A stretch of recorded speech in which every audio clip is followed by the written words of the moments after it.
ഇന്ന് പലരും ചെയ്തു കണ്ടുവരുന്ന ഒരു കാര്യമാണ് ഉംറക്ക് പോയാൽ കഅബയെ പിന്നിലാക്കി നിന്ന് ഒരു സെൽഫി എടുക്കുക, അല്ലെങ്കിൽ മദീനയിലെ പച്ചക്കുബയെ പിന്നിലാക്കി ഒരു സെൽഫി, എന്നിട്ട് വാട്സപ്പിലും മറ്റ് സോഷ്യൽ മീഡിയകളെല്ലാം സ്റ്റാറ്റസ് വെക്കുന്നു, ഫോട്ടോ ഇടുന്നു. ഈ ചെയ്യുന്നത് ഒരു ശരിയായ പ്രവൃത്തിയാണോ?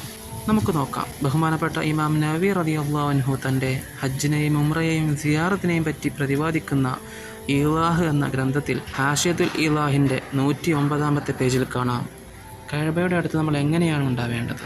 നമ്മൾ അതീവ ഭയഭക്തിയോടെയും താഴ്മയോടെയും തവാളുവോടുകൂടിയുമാണ് അവിടെ നിൽക്കേണ്ടത്.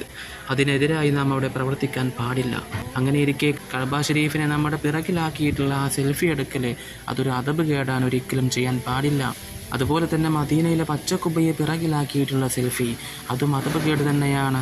നബി സല്ലല്ലാഹു അലൈഹി വസല്ലമ തങ്ങൾ ജീവിച്ചിരിക്കുന്ന കാലത്ത് നാം എങ്ങനെയാണോ അവിടുത്തോട് പെരുമാറുക, അത്രയും വിനയവും അദബും പാലിച്ചുകൊണ്ടാണ് നമ്മൾ എപ്പോഴും പെരുമാറേണ്ടത്. നമ്മൾ അവിടെ എത്തി അല്ലെങ്കിൽ നമുക്ക് ആ ഭാഗ്യം ലഭിച്ചു എന്നൊക്കെ പറയാൻ വേണ്ടി നമ്മൾ ഫോട്ടോ എടുക്കുകയാണെങ്കിൽ, ഞാൻ ഈ സ്ക്രീനിൽ കാണിക്കുന്നത് പോലെ നമ്മുടെ മുൻപിൽ കഅബ ഷരീഫ് അല്ലെങ്കിൽ മുമ്പിൽ മദീന വരുന്ന രീതിയിൽ നമുക്ക് ഫോട്ടോ എടുക്കാം. അതുകൊണ്ട് കുഴപ്പമില്ല. ഇങ്ങനെയുള്ള ഫോട്ടോസ് എടുക്കൽ കൊണ്ടോ അത് സ്റ്റാറ്റസ് വെക്കൽ കൊണ്ടോ കുഴപ്പമില്ല, അവിടെ അദബ് വരുന്നില്ല.